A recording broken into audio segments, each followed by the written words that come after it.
Hello viewers, இனி நம்ம பார்க்க போறது ஒன் பீஸ் எபிசோட் 768 பார்ட் 1.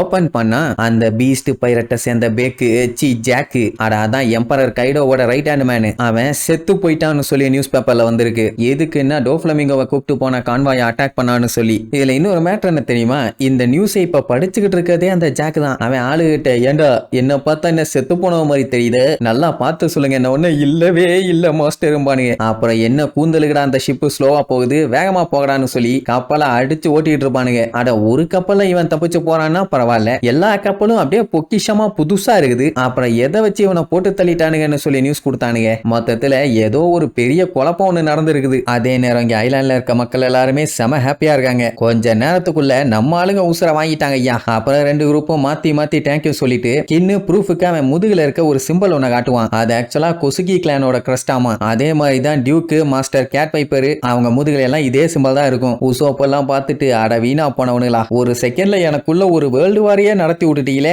இப்பதான் அவனுக்கு நிம்மதியா இருக்குது. ஏன்னா இதுக்கப்புறம் இவனில காப்பாத்துறதுக்காக மிங்ஸ் பீப்புள் கூட சண்டை போடுவான்னு நினைச்சிட்டு இருந்தான். எல்லாம் டோட்டலா அப்படியே அப்ஸ் அண்ட் டவுன் ஆயிருச்சு. இவங்க சாமுராயை அவங்க கிட்ட இருந்து சீக்கிரட்டா வச்சுக்கணும்னு பார்த்தாங்க, அதுவே சூப்பர். இதுல வேற இவங்க கிட்ட இருந்தும் சரி அந்த வில்லப்பழு கிட்ட இருந்தும் சரி அவங்க சாமுராய சீக்கிரட்டா வச்சிருந்திருக்காங்க, அது இன்னும் சூப்பர். அட மேட்டர் என்னன்னா அவனுங்க முழு கதையும் ஒழுக்கமா சொல்லவே இல்லை. சொல்லியிருந்தானுங்கன்னா இந்த பஞ்சாயத்தே இல்லையே. இவங்க மூணு பேர்த்தோட முதுகுலையும் இதே மாதிரி சிம்பிள் இருக்குன்னா இவங்க மூணு பேரும் எந்த அளவுக்கு ஒரு பெஸ்ட் பாண்டிங்கா இருப்பாங்க. இதெல்லாம் நம்ம ஆளுகளுக்கு பார்க்கும் போதே ரொம்ப நல்லா இருக்குது. சரி எப்படியோ அவன் வார்த்தையை மதிச்சு மொத்த கண்ட்ரியுமே ரைசோவை காட்டி கொடுக்காம நின்னு போராடி இருக்காங்க. ஆனா இவங்களை விட அந்த வில்லனை பாராட்டணும். ஏன்னா இவனுங்க இந்த அளவுக்கு சொல்லியுமே இவனுங்க பொய் தான் சொல்றானுங்கன்னு தெரிஞ்சு வச்சு செய்யுன்னு செஞ்சு விட்டுருக்கான்ல. சரி இப்ப கேட் வைப்பரும் டியூக் ஸ்டோமும் மாத்தி மாத்தி கிண்ண நல்லா விசாரிச்சுட்டு இருக்கும் போது அவனு ரெண்டுத்துக்குள்ளேயுமே மறுபடியும் கிளாஷ் ஆகும். இவன் அவனை கேவலமா நினைக்கிறான், அவன் இவனை கேவலமா நினைக்கிறான். இன்னும் கொஞ்சம் விட்டா போதும் ரெண்டு பேரும் மண்டே உடைக்கிற அளவுக்கு முட்டிவானுங்க போல. மூளை கட்ட முட்டா பயிலுக.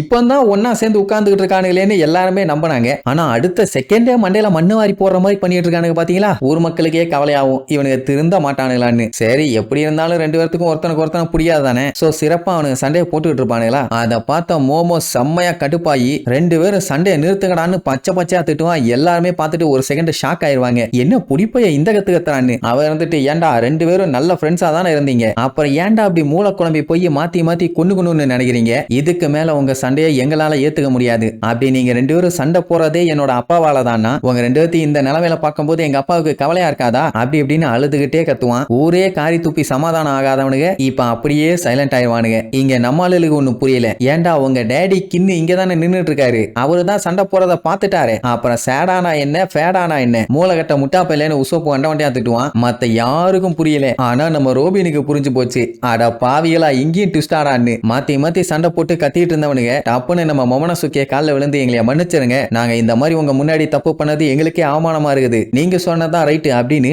அப்படியே சமரசமாயி படுத்துட்டானுங்க. ஊர் மக்கள்லாம் வாய பறந்துருவாங்க. ஏன்னா அவனுக்கு ரெண்டு பேருமே அவ்வளவு சீக்கிரத்துல தலைவனங்கிற ஆளுகளே கிடையாது. இப்படி பொசுக்குன்னு படுத்துட்டானுங்கன்னா ஷாக் ஆகத்தானே செய்யும். ஊர்ல இருக்க அத்தனை பேருமே வாய பறந்துட்டாங்க. ஷாக் ஆகாத ஆளே இல்லன்னு சொல்லலாம். அதுலயும் சில பேர் நம்ம மொமனசுக்கே பார்த்துட்டு பயங்கரமா மரியாதை கொடுப்பாங்க. அது இன்னுமே அவங்களுக்கு ஷாக் ஆகும். இதுல இருந்து ஒண்ணு மட்டும் தெளிவா தெரியுது, மொமனசுக்கே ஒன்னும் கின்னோட பையன் இல்லன்னு. அது மட்டும் இல்லாம இன்னும் இந்த மிங்ஸுங்க ஏகப்பட்ட சீக்கிரட்டை உள்ள மறைச்சு வச்சிருக்காங்க. இத சொல்லிட்டு இருக்கும் போதே கின்னு நாங்க இப்படி ஒரு சீக்கிரட்டை மறைச்சு வச்சிருக்க எங்களை மன்னிச்சிருங்க, மொமனசுக்கேவும் நானும் ஃபாதர் அண்ட் சன் கிடையாதுன்னு அவனே அபிஷியலா சொல்லுவான். அவ்வளவுதான் இங்க நம்மளுக்கு அத்தனை பேத்துக்கு தூக்கி வாரி போடும். அதுக்கப்புறம் உண்மையை சொல்லிடுவாங்க, மொமனசுக்கே குசுகி ஓடனோட வாரிசு, சொல்ல போனா லேண்ட் ஆஃப் ஃபானோவோட கிங்கோட பையன் வச்சுக்கங்க, டைமியோ ஆஃப் ஹுரிம்பாங்க. இவனோட உண்மையான பேரு குசுகி மொமனசுகே. இங்க இருக்க எல்லாத்துக்குமே சொல்ல போனா டாக் ஸ்டோமு கேட் பைப்பர்னு அத்தனை பேர்த்துக்குமே இவன் தான் லார்டு. சாப்பரும் உசோப்பும் கட்டி பிடிச்சிட்டு இந்த உலகத்துல என்னடா நடக்குது, நம்ம தான் வெள்ளந்தியா இருக்கமா, நம்மளை ஏன் எல்லாரும் இப்படி ஏமாத்துறாங்க, ஆமா லார்டுனா என்ன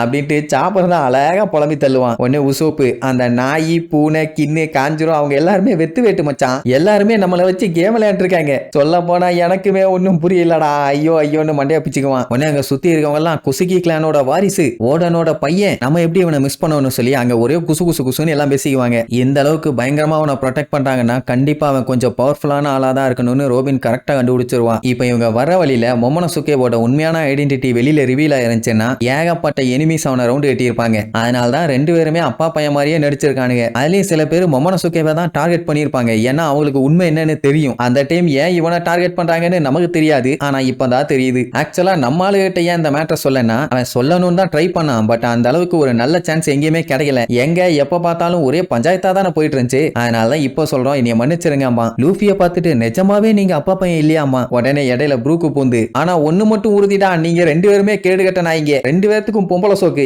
ஏண்டா தோட பக்கத்தையே பிச்சு புடுவேமா? மொமோனோசுகே நேரா லூஃபி கிட்ட வந்து என்னைய மன்னிச்சிருங்க, நான் பொய் சொன்னது தப்பு தான். என்ன பண்றது, நான் கொஞ்சம் முக்கியமான ஆளு, அதனாலதான் இப்படி பண்ண வேண்டி இருந்துச்சுமா. மறுபடியும் ப்ரூக் இடையில வந்து பரவாயில்ல பொம்பளை சோக்கு தானே தெரியுமா? லூஃபியுமே மூக்குல விரல வச்சுக்கிட்டு எவனா இருந்தா எனக்கு என்னடாம்பானா. உடனே மொமோனோசுகே என்ன இப்படி பண்றீங்க, ஒழுங்கா எனக்கு தலைவணங்குங்கம்மா. கல்லுத்தோட புடிச்சு என்ன நீ முக்கியமான ஆளுன்னா பெரிய வெண்ணையா, ஓவரா சீன் போடாத பொழந்துருவேமா. அங்க இருக்க அத்தனை பேருமே அப்படியே ஷாக் ஆயிருவாங்க. ஐயோ பெரிய ஆளு அவர் மேலேயே கைய வச்சிட்டாங்களேன்னு. அவனுங்க வழக்கம் போல சில்லறத்தனமா சண்டை போடுவானுங்க. இன்னும் பார்த்துட்டு ஐயோ மறுபடியும் ஆரம்பிச்சிட்டானுங்களா, இவனுங்க நம்ம உயிரை காப்பாத்திட்டானுங்களேன்னு பொறுமையா போக வேண்டி இருக்குதேன்னு சொல்லி புலம்புவான். காஞ்சிரோ பார்த்துட்டு அவனுங்க பைரட்ஸுங்கடா, அவங்க கிட்ட எல்லாம் மரியாதை அது இதுன்னு எதுவும் எதிர்பார்க்க முடியாது. ஏதோ மொமோனோசுகே கொஞ்சம் டிஸ்ட்ராக்ட் ஆயிருக்கான், அதை நினைச்சு சந்தோஷப்படுவான். உடனே லூஃபி கிட்ட கண்டமேனி அடி வாங்கி திருச்செடுத்து போய் விழுவானா. அடுத்த செகண்ட் நமிய ஓடி போய் சக்குன்னு கட்டி பிடிச்சுக்குவான். இந்த வயசுல எப்படி விஷமா இருக்குது பாருங்க. கின்னு பச்சை பச்சையா திட்டுவான், டேய் அந்த பொண்ணு விட்டு தள்ளி போடா கொய்யாலன்னு.